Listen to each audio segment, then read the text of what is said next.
Although diving accidents are rare, they sometimes do happen, and it's not always clear why they happen. Statistical data gathered by the Divers Alert Network Europe shows that the risk for decompression sickness is only as little as 1 in 10,000 or more dives. Nevertheless, Dan considers this risk too high and wants to understand why it happens and how to prevent it. Up until now, most of the research into the mechanisms and causes of decompression sickness has been carried out in groups of professional divers, where all the parameters can be strictly controlled and monitored. However, recreational diving is a lot more different, not only because the divers themselves are different, but also because the dive profiles are much more diverse and less controlled. Diving techniques and diving safety for recreational divers can only be improved by the active collaboration of the major players in diving, the diving industry, diving medical specialists, and, last but not least, the divers themselves.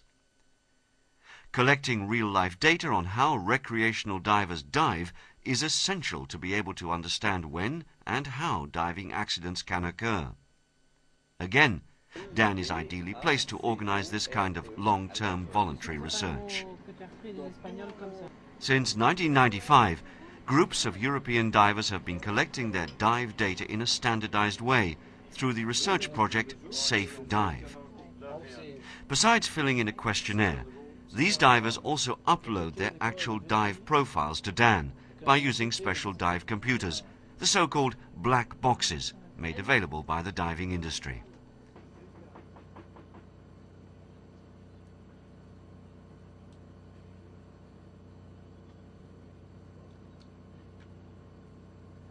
Many of these research divers are also monitored for post-dive decompression bubbles.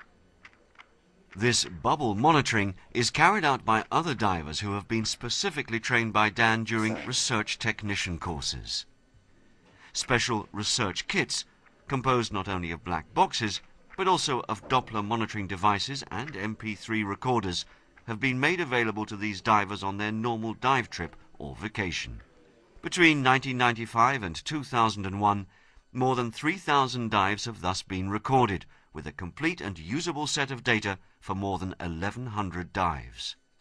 In 2000, the Divers Alert Network Europe initiated the creation of the Diving Safety Laboratory, which builds on this previous Safe Dive project. The Diving Safety Laboratory, in short DSL, is not only continuing the data collection of unrestricted recreational diving, but also expanding it. This time, any diver can easily participate by uploading his dive data into the database via a secure internet connection. Training of research operators and research technicians can now also in part be done through the internet. The aim of this project remains as ambitious as before.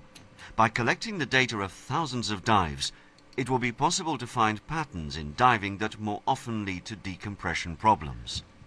Already some data have been analyzed, although it's too soon to draw any definite conclusions.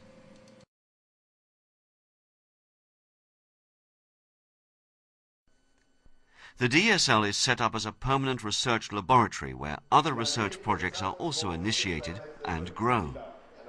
The post-dive bubble monitoring using Doppler equipment continues, and in various protocols, special groups of divers, such as the handicapped or diabetics, are specifically monitored.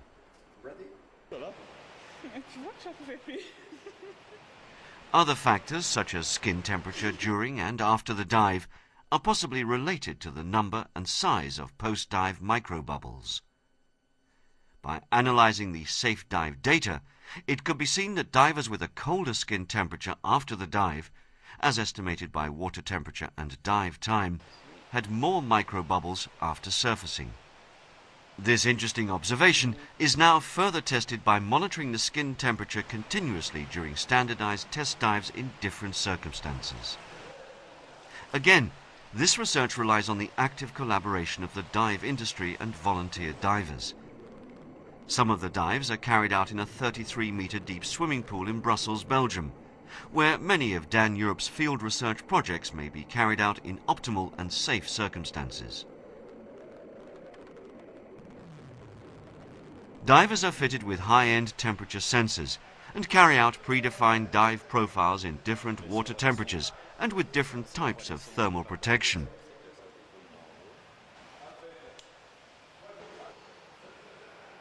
By analyzing the role of skin blood flow and temperature in relation to the number of nitrogen bubbles, yet another factor in decompression safety may be better understood.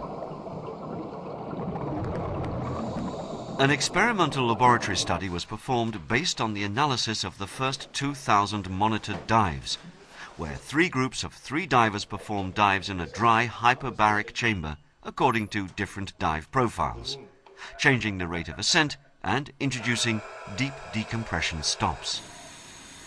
All these dives were made by volunteer divers, and the study was supported by logistic aid from the diving industry.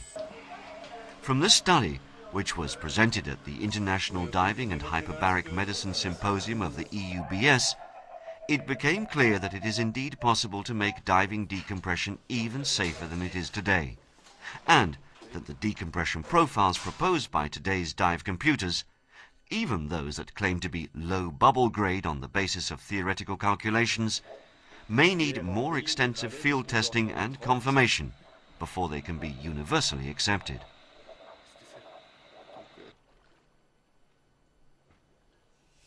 To continue the search for a better decompression method in recreational diving, a new field study was done at the DSL Diving Safety Laboratory.